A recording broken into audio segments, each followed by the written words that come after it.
real quickly remind me, I want to make sure I'm pronouncing your name correctly. Can you tell me the exact pronunciation of your name? I'm not too worried about it, but it's Joakim Broden. Okay. Yeah, that's difficult for me. But yeah. I have one of those. Don't worry about it, man. No problem. I have one of those names that's not easy to pronounce as well. So my last name, anyway. Well, let's talk about all things Sabaton here. I'm a big fan of your guys' work. You guys have tons of stuff coming out at once here. It's like you guys are on fire at the moment. Obviously on tour with Judas Priest. You're in is it North Carolina tonight? Is that right? No, I hope we're in Milwaukee, Wisconsin. You're Otherwise, in Milwaukee. I came to the wrong place. Okay, you're in Milwaukee. Sorry, I got my dates mixed up there. All right, so you're in Milwaukee tonight on the Judas Priest tour. But tell me about what you guys got going on, because there's, I see something daily from your camp coming out that you guys are releasing. So let's hit the highlights here and tell me what's all the latest. Well, it's basically a consequence of the little pandemic that started spreading out a year and a half ago.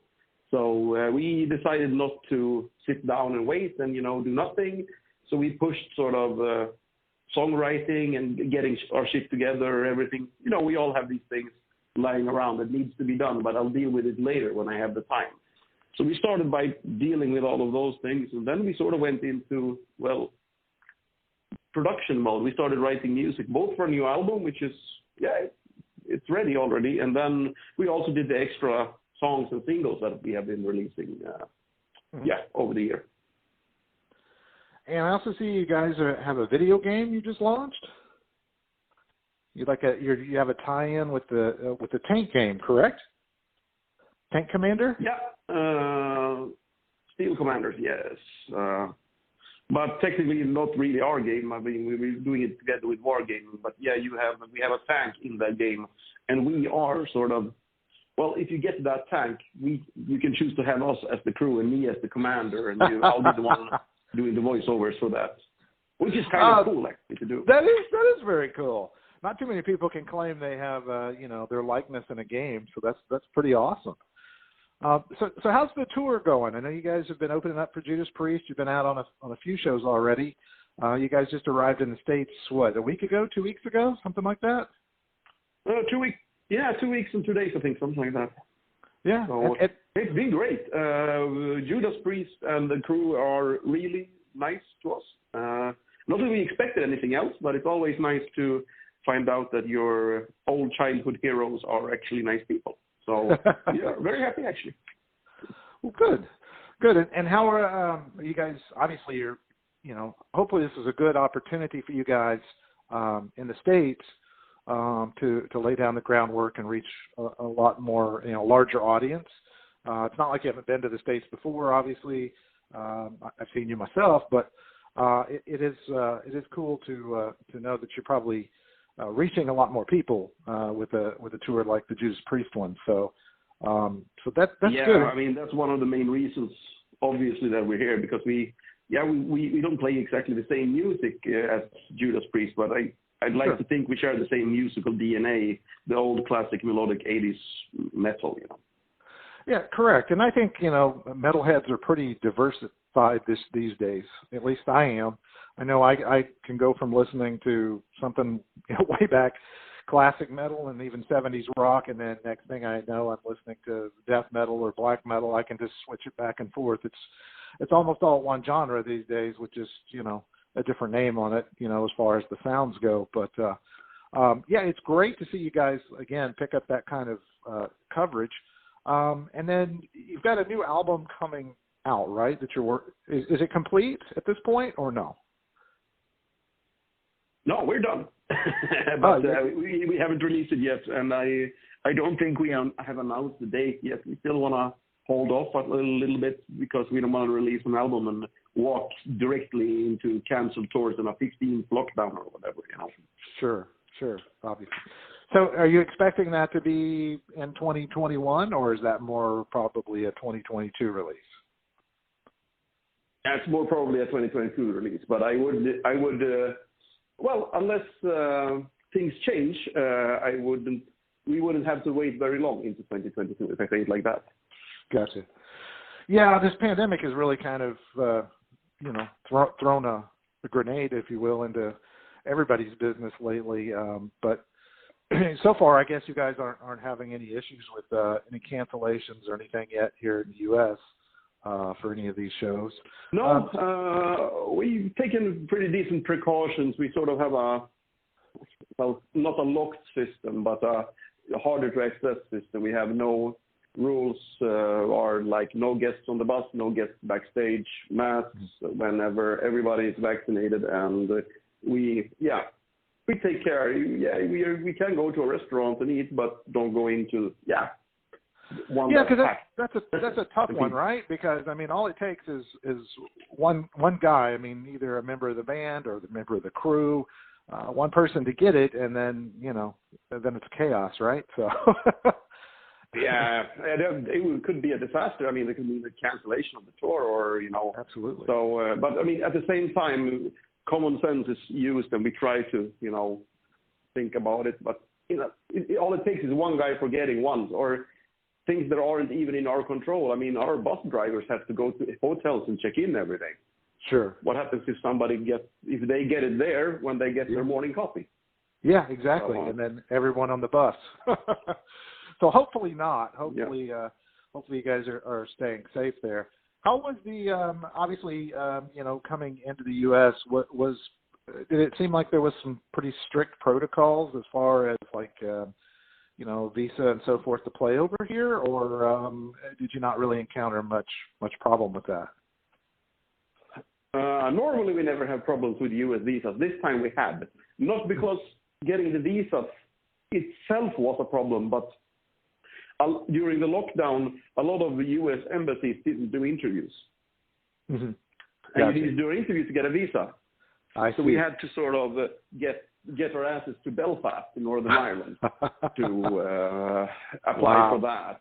And we had to fast track it because it was getting short, because the American embassy in Sweden had promised they would do it, and then they sort of canceled on us, like in last minute. And also that meant we needed this NIE, national interest exemption, so we can go into the U.S.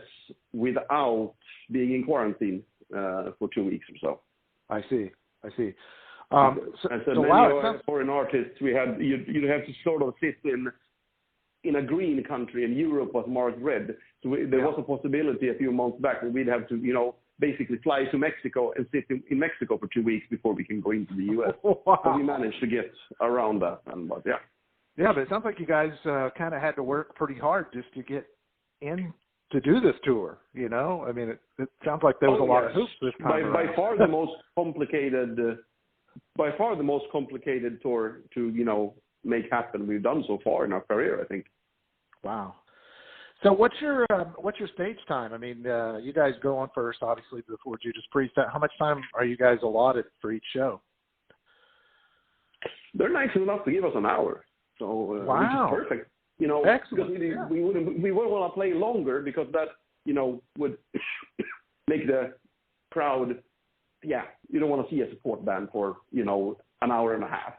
Sure. But with our intro and outros and everything, our total show is about an hour or just under. So I think we got 50 minutes of music, which I think is perfect.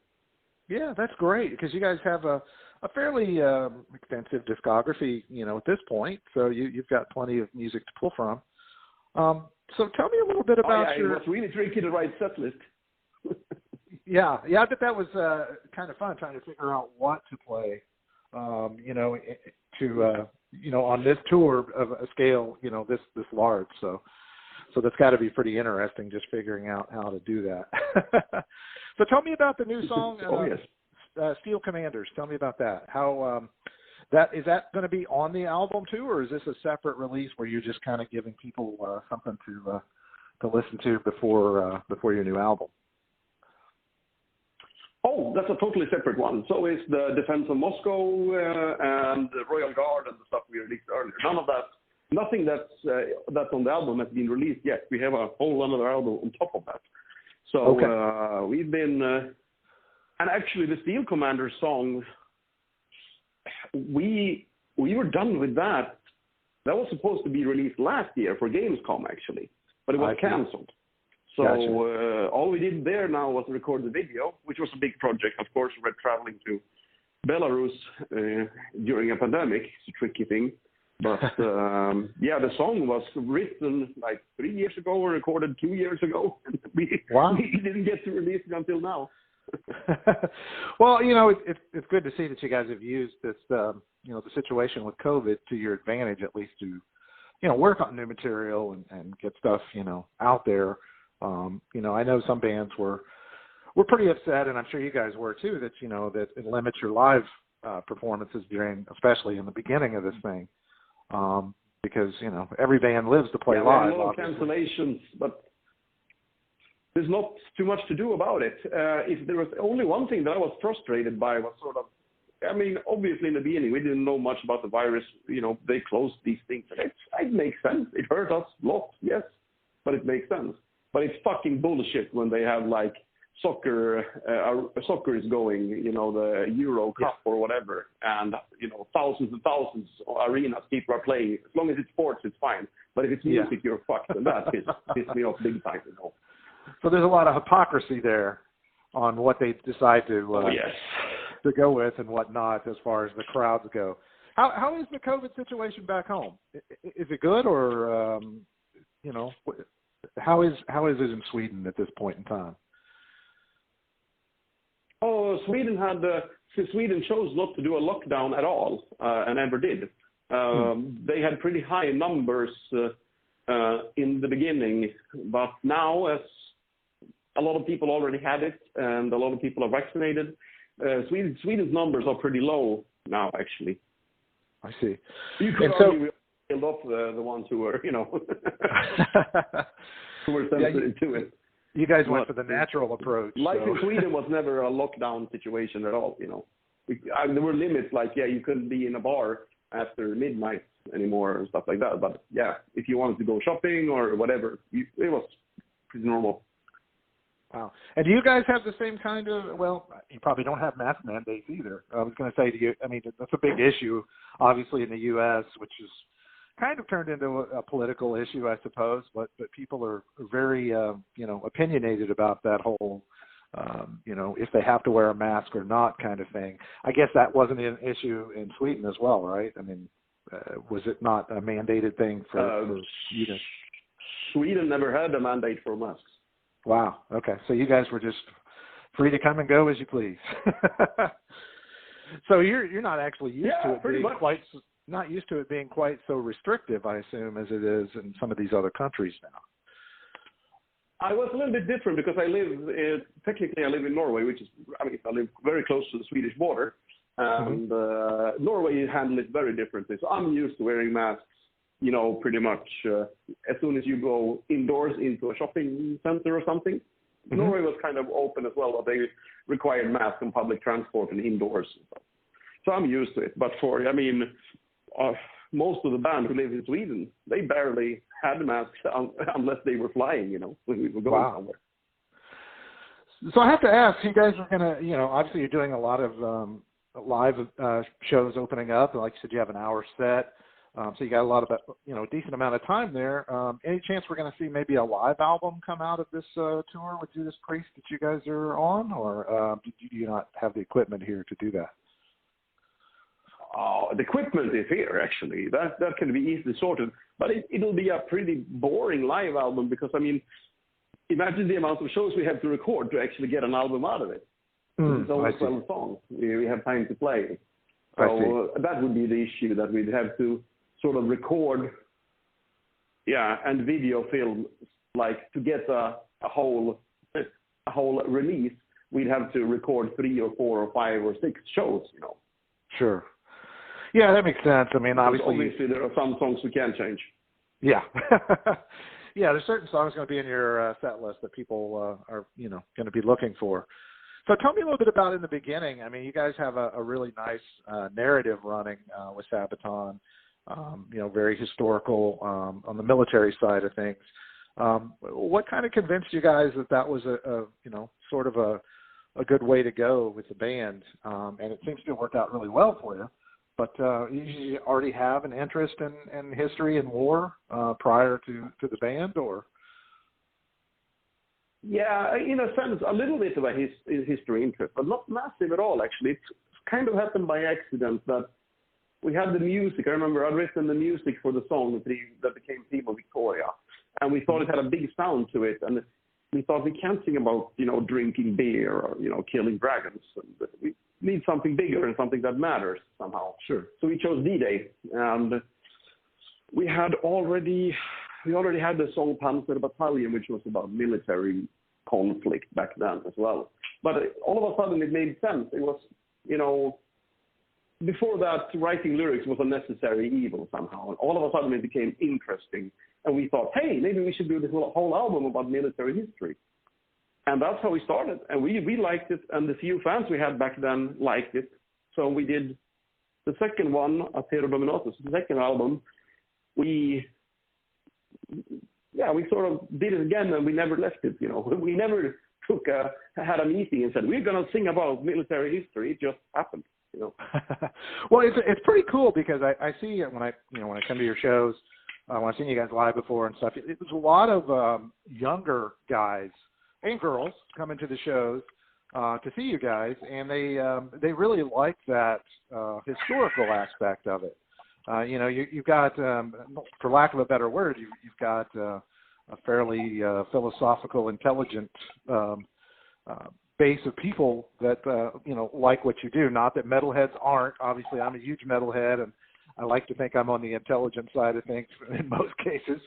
But yeah, that's... Well, any music genre who is outside of what's played on the radio is usually, I would say, might have good chances of having a more enlightened or intelligent or educated or whatever we want to call it, because it is a conscious choice to find music and search for it, find your own music you like that isn't served to you over the radio.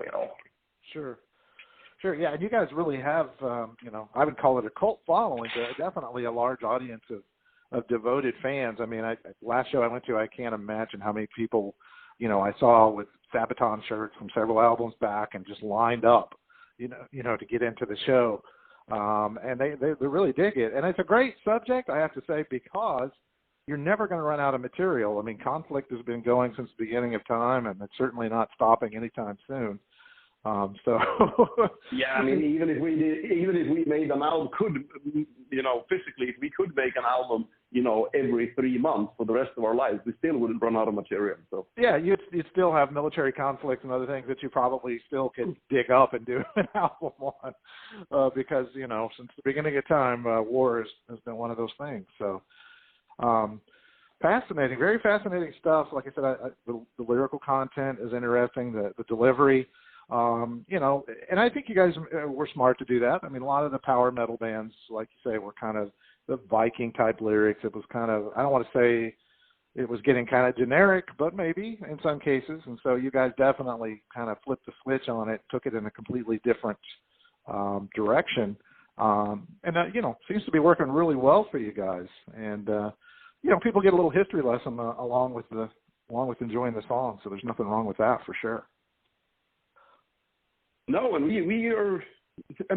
learn and get happy because we actually enjoy it. I mean, it's, sort of the band, our own private medium-sized interest for military history has grown with the band, and we have a historical community to, get a little bit of an audience from, not only the metal community. And whenever we meet people, let's say if I meet somebody in a bar after a show or the day before a show or whatever, and if we talk about the music or, stuff like that, about songs, that's not going to be a really interesting subject for me to talk about.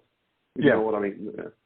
Song or that song, as you normally have. But now we have something like, okay, so your family was in the army. Where did they serve? And, there's always these stories to learn and discover. Yeah, and I'm sure that kind of brings people into the fold, so to speak. I mean, people feel any kind of military groups, even cross country and internationally. I think people feel a little bit of a camaraderie with other people who have served in the military or have family members who have served in the military. Do you ever feel like it limits you a little bit? Like if you wanted to do an EP about just drinking beer and eating pizza, would that be an issue? Maybe we'll do an album called Ceasefire just to mess with people, but we're pretty happy where we are. I mean, yeah, and your stage show is awesome. Obviously you tie that aspect into it with the war theme, barbed wire, the whole bit. And so you guys are, like I said, I love it. I love the fact you guys are getting out in front of a larger base of fans on this tour. Probably couldn't ask for a better tour with this Judas Priest anniversary tour going out because, I'm sure that's drawing a lot of people in, not being sure if Judas Priest is going to tour that much longer because, they've been doing it for a while. So. Yeah, go ahead. This tour is probably one of the most important for us for several reasons. I mean, it is the comeback after a pandemic. Also, from a professional perspective, it's a very smart tour for us to do, to expose ourselves to people who are already into that kind of melodic 80s sort of heavy metal. But also on a personal level, everybody in Sabaton grew up listening to Judas Priest. So, sure. Yeah. For many reasons, this was something we had to make sure it happened, So after this tour is over, let's say you guys, let's say things get better with the pandemic and touring is pretty much opened back up on a regular basis again. Who would your dream tour be with to take out on the road with you? Like you could take two bands with you, and with Sabaton as the opener, who would you want it to be? Oh. Okay, are we talking all bands, or we already toured with like Maiden and Scorpions and a lot of those. So yeah, it could be anybody you want. Yeah, anybody you want. Just what would your dream tour be to take a couple of bands with you and just tour the world? Wow. Yeah, that's going to be Judas Priest, Iron Maiden, enough, I guess. Wow, that would be an awesome show. That would be an awesome show. You've already got 2/3 of it on this tour, so that's pretty good. If you could just figure out how to get Iron Maiden involved in that, you guys would be set. Oh, yeah. So what do you, at this point in your career, because you guys, have released quite a few albums and critically acclaimed, the fans are loving it. What do you consider your greatest achievement so far at this point? I don't know, but possibly the fact that we still enjoy it after 20 years. And still people are happy to see each other in the band and the crew. And the atmosphere sort of, when we go on tour and we see each other, we saw each other for the first time again for over a year or something like that when we did the rehearsals in Serbia before we started doing the festivals in Europe. We did 2 this summer. And to see the feeling, meeting these people and we're sitting together drinking beer and having dinner after rehearsals. I think that is something to be proud of, actually. Yeah, because this has definitely been hard on a lot of people. The isolation there for a little bit from some folks, but with the pandemic situation, of course. But yeah, you guys, it's great to hear that you guys, everybody's getting along, and that certainly makes a difference because you're spending a lot of time with the same folks, especially out on tour. It really helps that people aren't at each other, I'm sure, when you guys are out on the road and crammed in a bus together, especially with some of these protocols too, where you're kind of maybe staying away from, public venues a little more. So yes, that's awesome. So what would you like to say to all of your fans that are out there, all your listeners? If you could just say one thing to them, what would you like to say? Well, I'm going to keep it easy. I'll say, first of all, thank you. And second of all, please don't be angry, sad, or disappointed if you come across us and we do not do pictures, because that wouldn't be a wise move at this moment, actually. Yeah, you guys got to stay safe. You got to keep your distance, and so do the fans. So yeah, if we just ease into this and get touring back, that's worth a whole lot, because people are really, ecstatic, I think, to get back out and see these live shows. And I'm sure that's a rush for you guys to get back in front of a live audience after, quite a while, and see the fans. And, I'm sure you guys are getting the fans that are singing the lyrics back to you during the show and stuff. And so that's got to be great to see again. Oh, yeah, lots of fun. I'm loving every second of it, man. Well, hey, I appreciate greatly you taking your time out. I know you're busy with this tour. You guys are probably going to be going on here in another hour or so. So appreciate you taking time out to talk with us at Excess Rock. And hopefully we can do this again sometime. And I'm going to try to catch you out on one of the dates. Cool. Thank you very much, my friend. All right. Thank you. All right. Bye-bye. Bye.